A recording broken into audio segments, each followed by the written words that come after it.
Dipersembahkan oleh Assalamualaikum warahmatullahi wabarakatuh. Pemirsa TVmu dimanapun Anda berada, apa kabarnya nih? Mudah-mudahan pemirsa semuanya selalu dalam keadaan sehat walafiat dan juga bersemangat dalam menjalankan aktivitas. Amin. Dan senang sekali karena program podcast TV Show bersama dengan UMJ bisa kembali hadir menyapa Anda semuanya bersama dengan saya Vini Auliani.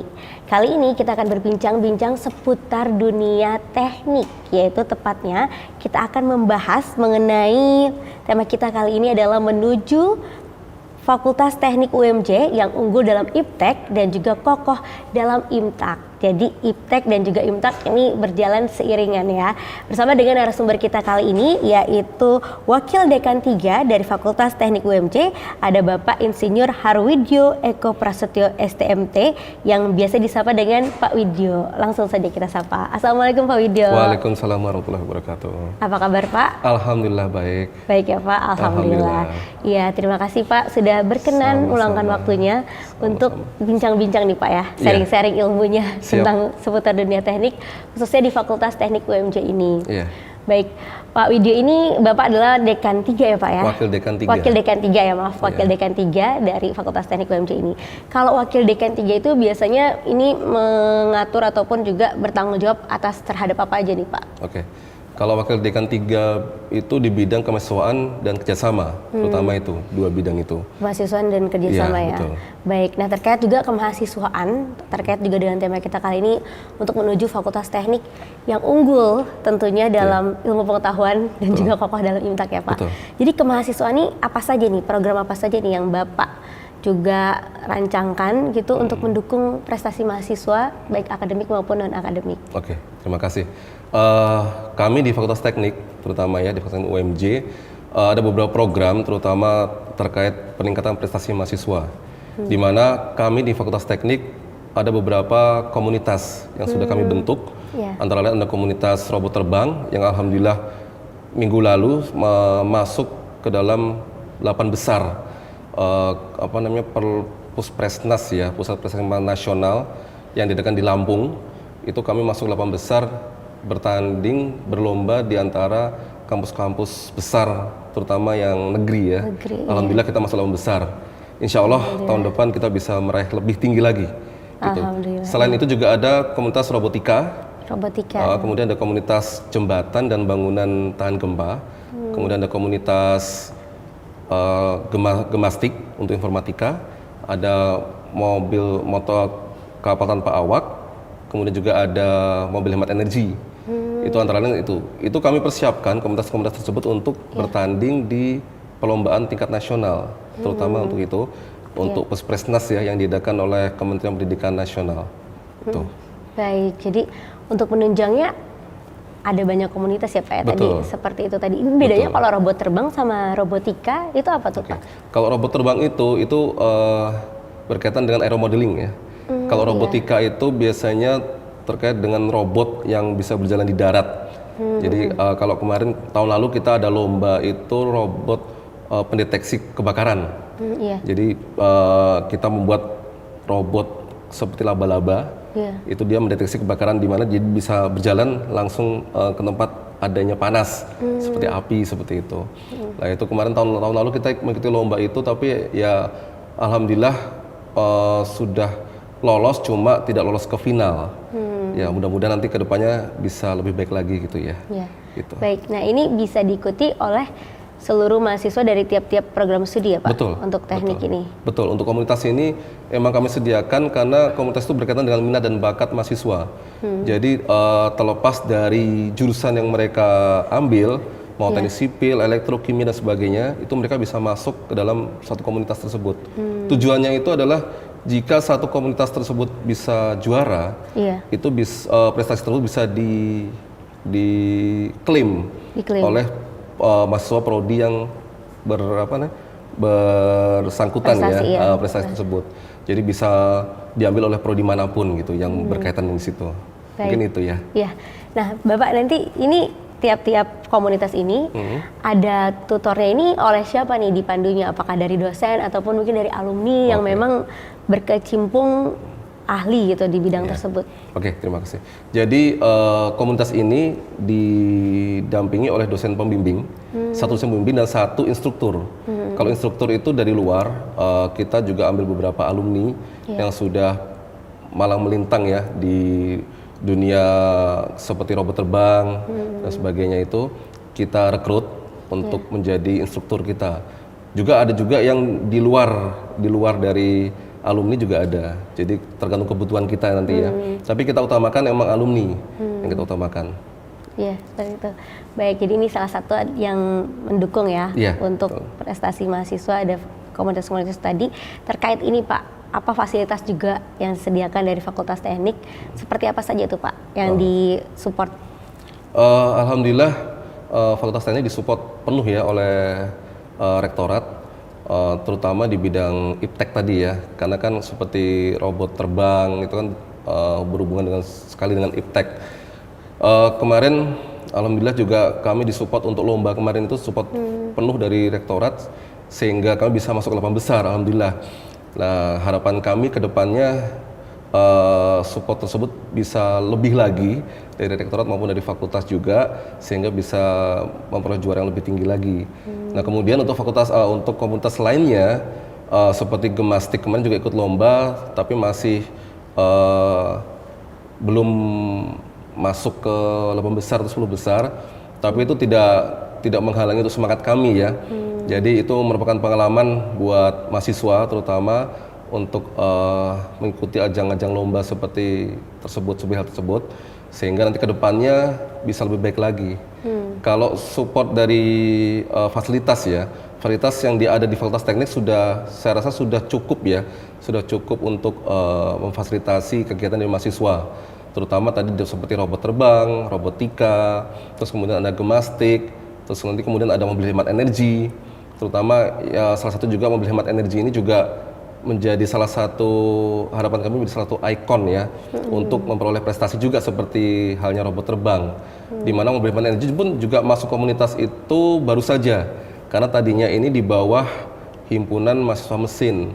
Kemudian kami tarik ke komunitas dengan harapan bahwa dengan komunitas ini prodi lain bisa masuk ke komunitas tersebut. Kalau dulu kan hanya di himpunan mesin aja ya, himpunan mesin. Sementara sekarang sudah kita tarik ke komunitas. Jadi tidak menutup untuk prodi lain bisa bergabung bersama di dalam komunitas tersebut.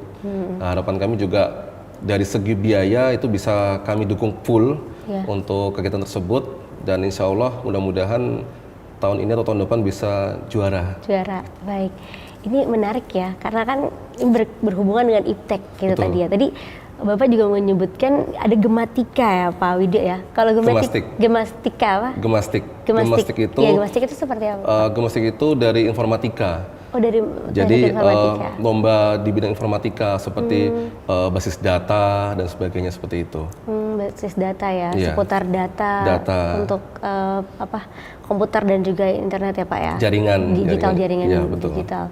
Oke, baik. Kalau untuk mobil listrik, mobil energi ya itu bagaimana Pak? Itu di Fakultas Teknik sudah ada beberapa prototipe ya. Ada seperti go-car, seperti mereka merakit mesin di mana mesin itu bisa hemat untuk energi. Berarti itu dari awal, membuat mobil listrik kayak itu tadi. Mobil apa kan hemat energi. Betul. Itu dari awal. Ya dari awal bukan untuk mengembangkannya, jadi benar-benar dari awal ya Pak ya. Iya. Jadi mahasiswa itu merakit go-kart itu dari bahan-bahan yang sekiranya ramah lingkungan seperti itu dan ringan, terutama kan untuk melaju kan butuh kendaraan bodi yang ringan ya dan sehingga mesin tadi itu hemat energi itu masuk ke go-kart itu sehingga bisa juga menghemat untuk produksi bahan bakar juga seperti itu. Jadi berarti ini mahasiswa juga bisa langsung praktek ya? Bisa. Dari bisa komunitas praktek. Ini dari ilmu teori yang diambil, diterapkan langsung ke praktek ini. Betul. Baik, ini hemat energinya dari dalam bentuk apa Pak? Kalau hemat energinya berarti kan dia dalam bentuk untuk produksi sistem pembakarannya sistem pembakarannya ya. Jadi dia dengan apa namanya bahan bakar yang sedikit, dia mau melaju dan kecepatan sekian kilometer per jam seperti itu. Mau melaju dalam sekian detik itu berapa kilometer gitu, seperti itu. Baik. Nah ini nanti apakah berarti mobil ini bisa apa ya, seperti dipublikasikan ini mobil hemat energi UMJ atau bagaimana Pak? Seperti kan kita pernah dengar juga ada mobil listrik dari daerah lain atau ini mobil hemat energi gitu. Ini apa tujuan outputnya seperti apa? Ya emang awalnya kita konsep mobil hemat energi ya. Nanti kemudian kita akan berinovasi dengan mobil ramah lingkungan. Contohnya mungkin bahan bakarnya bisa tidak berbentuk bensin atau apa, bisa berbentuk mungkin seperti air murni atau apa seperti apa gitu, mungkin bisa ya, mungkin bisa kita inovasi seperti itu. Tapi untuk saat ini kan kita hanya mencoba mendesain mobil itu hemat untuk penggunaan bahan bakarnya seperti itu. Baik. Jadi mahasiswa bisa bereksperimen ya di situ ya untuk terus mengembangkan ipteknya dan dengan penemuan-penemuan selanjutnya. Baik Pak Widyo, kita akan lanjutkan kembali, namun kita jeda sejenak ya Pak ya, karena kita akan simak dulu yang berikut ini. Terima kasih pemirsa, masih bersama kami dalam podcast TV Show bersama dengan UMJ. Saya masih ditemani dengan Pak Widyo ya Pak ya, ini merupakan Wakil Dekan 3 dari Fakultas Teknik UMJ. Nah, kita akan berbincang-bincang nih Pak, untuk menuju Fakultas Teknik UMJ yang unggul dalam iptek dan juga kokoh dalam imtak ya Pak ya. Nah, tadi Bapak kan ini concernnya di kerjasama dan juga kemahasiswaan ya. Tadi mahasiswa ternyata ada banyak komunitas-komunitas nih yang disiapkan gitu. Kalau untuk kerjasama seperti apa Pak programnya? Oke, terima kasih. Untuk kerjasama, kami ada beberapa kerjasama dengan pihak industri ya, industri maupun instansi pemerintah dan juga swasta. Salah satunya yang sudah lama kerjasama dengan kami di Fakultas Teknik itu adalah UT, United Tractor. Itu sudah lama sekali kerjasama dengan kami. Jadi mahasiswa D3 terutama, D3 otomotif alat berat, itu sudah sering magang ya. Jadi semester 3 atau semester 2 itu sudah mulai magang di UT. Jadi lulusan kami pun juga banyak yang direkrut dan bekerja di UT. Jadi tidak perlu khawatir jika kuliah terutama di D3 ya. Itu karena sudah ada wadah atau tempat yang akan merekrut mahasiswa-mahasiswa kami, terutama D3. Itu mungkin di UT itu tadi Pak UT, ya? United Tractor. United Tractor. Ya. Oke. Iya, itu untuk kerjasama mahasiswa D3 ya? Iya, untuk Kalau D3. untuk mahasiswa S1-nya seperti apa Pak? Kalau S1, kerjasama kami itu ada di beberapa perusahaan juga atau instansi ya. Jadi ini tidak hanya khusus untuk mahasiswa sebenarnya kerjasama. Jadi kerjasama itu terkait penelitian bersama juga bisa, pengabdian masyarakat juga bisa. Jadi seperti kemarin halnya kami itu bekerjasama untuk seminar nasional. Kemarin yang barusan dilaksanakan adalah kita melaksanakan seminar nasional terkait K3. Keselamatan kerja ya Pak ya? Kerja, ya betul. Kami kerjasama dengan yang pertama itu dari Kementerian PUPR, itu dengan LPJK, Lembaga Pengembangan Jasa Konstruksi, itu dengan LPJK nasional. Kemudian ada juga dengan LSP atau asosiasi ya, asosiasi K3, AK3L. Itu juga kami kerjasama dengan beberapa instansi melaksanakan seminar nasional di bidang K3. Dan seminar tersebut alhamdulillah dilaksanakan di kampus kita di Cempaka Putih ya, di Fakultas Teknik. Sehingga waktu itu yang hadir pun juga dari petinggi-petinggi baik dari eselon 2, eselon 3 hadir untuk mengisi materi juga. Seperti itu. Pesertanya pun juga dari beberapa kalangan, termasuk juga dosen, mahasiswa, juga ada dari yang umum, ada juga dari praktisi dan sebagainya. Seperti itu. Baik ya. Jadi ini kerjasama-kerjasama yang dijalin ya Pak ya? Betul. Sebenarnya ini seberapa penting sih Pak untuk mengukuhkan nama UMJ juga di mata masyarakat, baik pemerintah maupun instansi swasta yang terkait gitu, untuk beragam kerjasama yang dijalankan? Iya. Harapan kami dengan terlaksananya beberapa kegiatan ya atau kerjasama itu membuktikan bahwa kami itu mampu bersaing dengan kampus-kampus lainnya, swasta maupun negeri, dan kami juga memiliki kompetensi ya yang mumpuni lah ya untuk bersaing juga, sehingga kami merasa kami bisa untuk melakukan itu. Itu aja sih. Iya. Iya. Kalau iya baik, kalau untuk mahasiswa dan mahasiswi Fakultas Teknik ya Pak ya. Iya. Biasanya tugas akhirnya ini apakah ada project misalnya menyelesaikan apa tadi mesin ataupun mungkin teknologi alat atau apa gitu Pak. Selain tugas akhir skripsi ya misalnya gitu Pak. Karena saya basicnya sipil ya, saya kan dosen teknik sipil. Kalau untuk tugas akhir mahasiswa biasanya terkait dengan kondisi existing di sekitar ya terutama, karena kita juga menanamkan ke mahasiswa bahwa kita harus peduli dengan lingkungan kita sekitar, terutama kalau di sipil itu untuk transportasi banyak permasalahan ya, sepertinya kan kayak kemacetan dan sebagainya. Nah itu yang menjadi tugas akhir untuk mahasiswa biasa seperti itu. Bagaimana pemecahan masalahnya untuk kemacetan dan sebagainya. Mereka menghitung counting kendaraan dan sebagainya. Terus nanti mereka analisa sehingga muncul solusi permasalahan yang harus diselesaikan. Seperti itu. Itu dari sipil. Baik, ya. Mungkin dari mesin juga ada, mereka membuat suatu mesin yang mungkin dibutuhkan oleh masyarakat sekitar.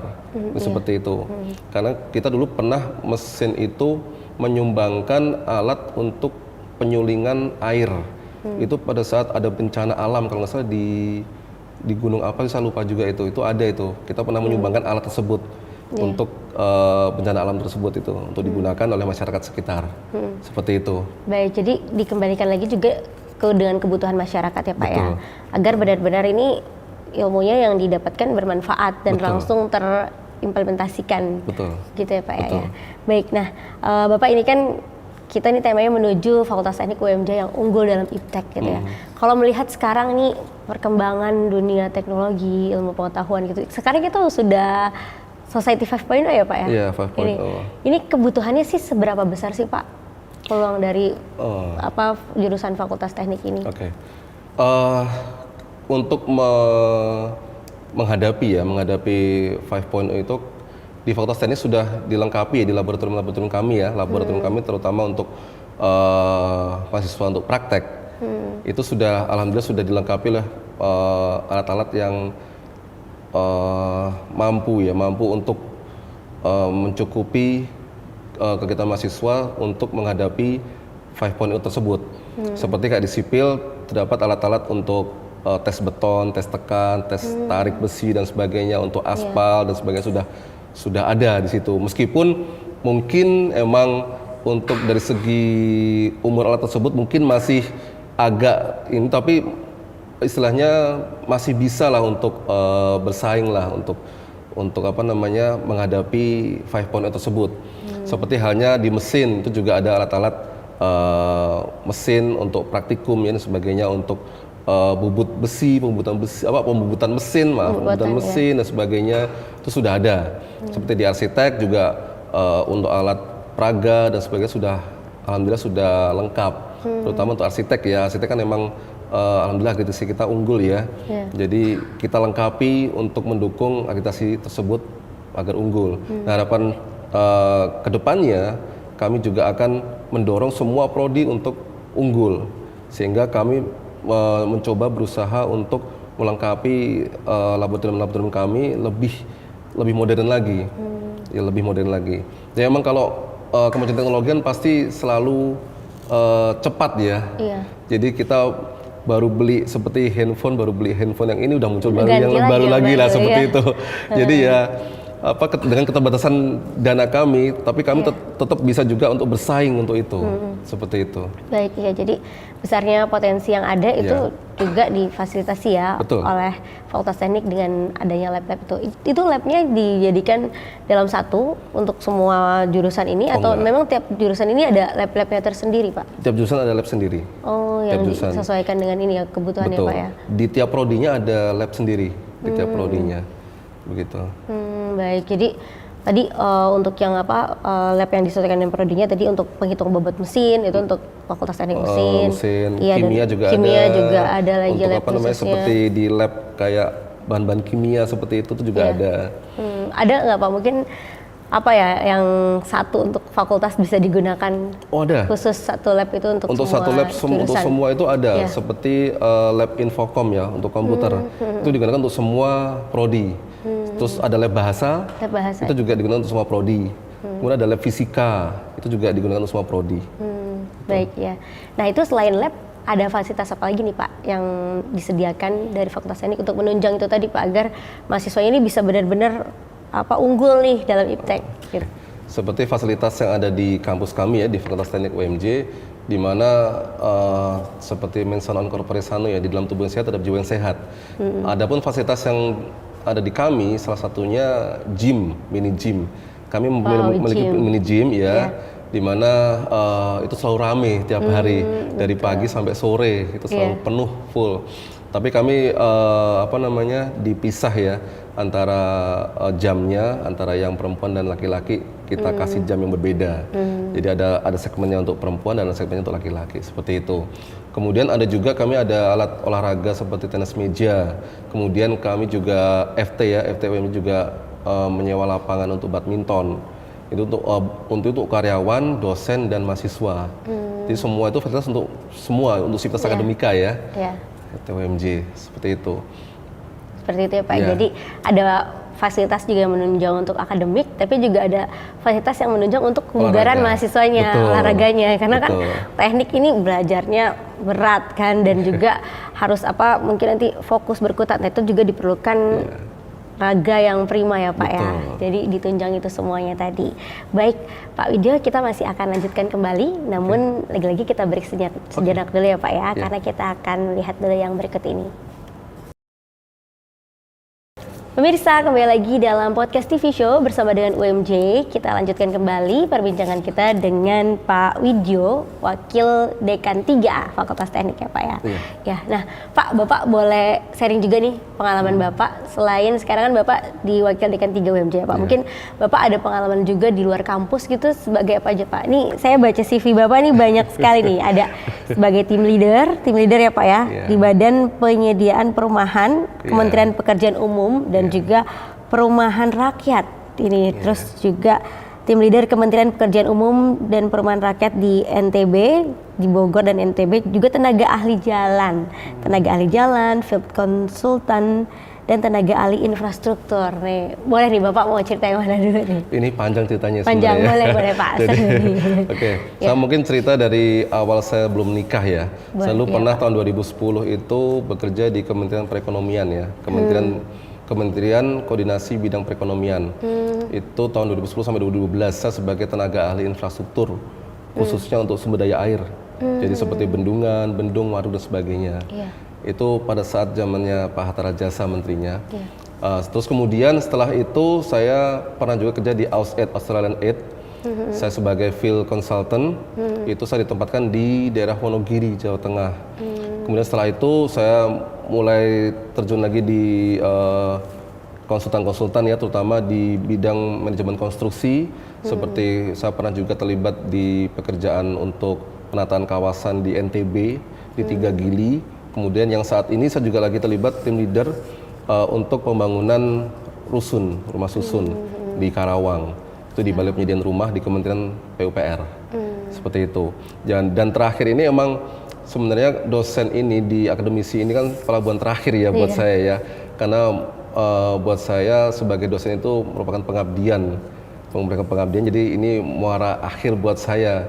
Jadi di sini sebagai dosen saya juga sharing pengalaman, sharing pengetahuan terhadap mahasiswa tentang semua pengalaman yang sudah saya miliki. Jadi ya saya sering bercerita ke mahasiswa bahwa pengalaman di satu proyek, di pekerjaan ini dan sebagainya, apa yang dihadapi dan sebagainya, itu kan tidak ada di dalam textbook ya. Jadi saya sampaikan juga ke mahasiswa seperti itu. Jadi ya nanti mereka akan menghadapi hal-hal seperti itu di lapangan. Baik ya, luar biasa sekali nih Pak. Ini beruntung sekali nih mahasiswa UMJ ini. Ayo punya wakil dekan 3 nih yang pernah juga terjun langsung ya Pak di lapangan dan juga merasakan tadi pengalaman bekerja di posisi-posisi tersebut ya Pak ya. Nah tadi kalau untuk tadi di air tuh Pak yang pertama. Pengelolaan air ya? Iya itu Bapak menangani apa saja Pak? Oh kalau tugas pokok fungsinya di Kementerian Perekonomian itu kan adalah koordinasi ya. Jadi kami waktu saat itu saya juga terlibat di sumber daya air, infrastruktur sumber daya air, terutama waduk dan bendungan. Waktu itu ada program percepatan ya dari pemerintah zamannya Pak SBY. itu saya juga terlibat untuk mengawasi bendungan Titap dan bendungan Pananduri waktu itu. Saya berkoordinasi saya itu Menko berkoordinasi dengan Kementerian PUPR dan lain-lainnya seperti itu. Nah, saat itu saya juga terlibat ya di Pananduri itu di Lombok dan Titap itu di Bali waktu itu. Saya ikut juga mengawasi dari tahap awal, dari tahap sampai pelaksanaan dan sampai akhirnya, sampai tahap akhir seperti itu. Baik, nah itu tadi untuk di bidang tersebut ya, untuk yang mengelola air itu tadi. Kalau untuk tadi tenaga ahli ya Pak ya, tenaga ahli ketika zamannya Pak Menteri Hatta Rajasa, itu Bapak apa saja tuh Pak, mengurusi apa aja Pak? Ya itu tadi yang bangun air tadi itu. Iya, bangun air itu kan di Kementerian Perekonomian kan ada PUPR ya? beberapa asisten deputi ya, eselon 2. Salah satunya ada asisten deputi bidang sumber daya air. Nah, saya terlibat di situ, di sumber daya air itu. Sumber air itu. Iya. Baik, kalau untuk di field consultant tadi Pak? Di field consultant itu saya terlibat untuk pembangunan sekolah baru ya, SMP. Saat itu satu atap. Jadi saat itu dari Australia itu ada hibah membangun sekolah-sekolahan baru di seluruh Indonesia. Terutama saat itu saya ditunjuk untuk mengawasi pembangunan sekolahan baru di Wonogiri, daerah Wonogiri. Kebetulan saya juga asli Solo, jadi dekat rumah, jadinya akhirnya saya ambil juga di situ. Iya, saya terlibat di situ. Ya mungkin baik, gitu. jadi seperti itu ya Pak ya. Oke, nah kalau untuk tenaga ahli tadi infrastruktur itu sama dengan yang tadi Pak? Sama. Atau sama ya? Infrastruktur apa itu tadi ya? Ini untuk yang bidang di Menko Perekonomian itu tadi ya Pak. Kalau untuk yang tim leader ini Pak, tim leader ini sama juga sih tadi di NTB dan di Bogor ya Pak ya? Iya. Itu tim leader itu di bidang manajemen konstruksi. Itu beda lagi. Tadi kan ada sumber daya air, ada ini bidang manajemen konstruksi. Jadi tugas dari manajemen konstruksi itu mengawasi selama pelaksanaan proyek seperti itu. Bahkan dari awal sebelum proyek tersebut berjalan, dari perencanaannya seperti itu. Kami mengawasi juga perencanaannya dari lelang dan sebagainya itu. Iya, manajemen konstruksi dari awal situ sampai masa pemeliharaan sampai masa pemeliharaan kami mengawasi terus, mendampingi kontraktor. Dan juga kami kan sebagai tangan kanan dari owner ya. Saat itu owner kami adalah Kementerian PUPR. Jadi kami mendampingi dari PUPR untuk mengawasi kegiatan tersebut sampai selesai, hingga semua pelaksanaan berjalan dengan baik dan benar seperti itu. Iya, baik. Nah, Bapak kira-kira ketika Bapak sudah terjun itu di banyak pekerjaan gitu ya, bagaimana implementasi dari ilmu teori-teori ini didapat di bangku kuliah ketika kebutuhannya juga di lapangan gitu? Apakah sama atau ternyata ada yang beda ya gitu, yang menyesuaikan gitu? Iya. Ada beberapa yang sesuai dengan ilmu di bangku kuliah ya. Tapi emang banyak sekali yang saya hadapi ya pada saat di dunia lapangan ya, di dunia kerja, terutama emang yang non teknis terutama. Jadi di bidang sosial dan sebagainya, pada saat kita melaksanakan suatu proyek bersinggungan dengan pihak lain dan sebagainya, gimana kita problem solving ya, mengatasi permasalahan seperti apa. Nah, itu kan tidak ada di bangku kuliah. Itu tergantung kita, soft skill kita untuk menghadapi hal tersebut. Mungkin kalau dari segi teknis, it's okay lah. Dari segi teknis bisa, dari perhitungan kan sudah ada jelas rumus-rumusnya ya. Tapi dari segi non teknis kebanyakan emang kita butuh improvisasi di lapangan, butuh inovasi, butuh kreativitas di lapangan, seperti menghadapi masalah dan sebagainya, seperti itu. Terutama yang non teknis, sosial. Ya. Baik, nah lalu kemudian bagaimana juga nih UMJ nih, karena kan itu kan tadi Bapak sudah mengalami sendiri ya. Betul. Banyak ternyata dibutuhkan juga soft skill gitu. Nah, UMJ juga bagaimana nih untuk menjembatani para mahasiswa dan mahasiswinya agar tidak hanya memberikan hard skill itu tadi dengan teori-teori, tapi juga soft skillnya ataupun kebutuhan-kebutuhan lainnya yang diperlukan. Oke. Jadi dosen-dosen kami itu ada namanya dosen praktisi ya. Jadi di FTUMJ terutama ada beberapa dosen kami yang merupakan seorang praktisi murni. Jadi beliau-beliau ini, mereka ini terlibat dalam pekerjaan-pekerjaan sebagai seorang praktisi, sehingga mereka bisa sharing knowledge ya, sharing pengalaman dan sebagainya, gimana dunia kerja saat ini, sehingga mereka bisa menularkan ke mahasiswa seperti itu. ada dosen praktisi. Praktisi itu ya, jadi ditunjang dengan dosen praktisi. Iya. Baik, nah ini saya kembali lagi juga ke Pak Widyo. Ini Bapak ada keahlian ya Pak ya? Iya. Ada macam-macam keahlian nih, ahli jembatan utama, juga ahli bangunan gedung utama, dan ahli teknik jalan utama. Iya, dan ada manajemen konstruksi juga ya. Kurang ada MK utama juga. Ini boleh diceritakan Pak, ini apa prosesnya ataupun juga apa korelasinya keahlian-keahlian ini gitu, seperti apa? Iya, untuk mendapatkan sertifikat tadi ya, sertifikat keahlian itu emang untuk S1, lulusan S1 fresh graduate bisa memperoleh sertifikat tersebut dengan catatan masa berlaku sertifikat tersebut hanya 1 tahun. Begitu mereka sudah punya pengalaman 3 tahun minimal, mereka bisa dari muda dulu. Dari muda, begitu 8 tahun itu madya, dan kalau lebih dari 10 tahun itu bisa untuk utama. Dimana pada saat mereka mau ngambil sertifikat tersebut akan dites oleh asesor. Nah, kebetulan saya juga asesor juga, jadi saya juga sering menguji para asesi ya, para asesi untuk memperoleh sertifikat tersebut. Jadi intinya untuk memperoleh sertifikat tersebut harus berpengalaman di bidangnya, terutama itu. Kalau jembatan sering di jembatan, jalan di jalan, seperti itu. Nah, kebetulan memang saya memiliki beberapa sertifikat tersebut. Ya kebetulan juga saya juga terlibat juga di beberapa pekerjaan, kan seperti itu. Nah, jadi untuk sertifikat tersebut ya untuk yang berpengalaman sebenarnya. Tapi tidak menutup kemungkinan ada beberapa kan ada jenjangnya ya. Di mana jenjang 7 itu atau muda itu di bawahnya ada jenjang 6, 5, 4 dan sebagainya sebagai supervisor.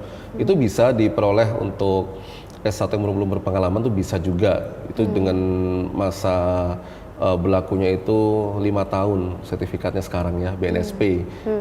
Kalau dulu kan LPJK, sekarang dikeluarkan oleh BNSP. Ya. Tapi itu biasanya berapa lama Pak setelah lulus, misalnya mau ngambil sertifikat yang tadi itu ya, dari bawah itu perlu belajar lagi berapa lama? Kalau untuk yang level 7 itu bisa fresh graduate bisa. Tapi cuma masa berlakunya sertifikat itu hanya 1 tahun. Oh, 1 tahun. Ya, istilahnya itu untuk menjembatani dan untuk menaikkan billing rate ya untuk lulusan ya. Jadi untuk bersaing juga di dunia kerja, sehingga akan dijembatani oleh Kementerian PUPR dan LPJK ada sertifikat yang bisa diperoleh oleh fresh graduate. Cuma dengan catatan ya hanya berlaku 1 tahun. 1 tahun, ya. gitu, baik ya.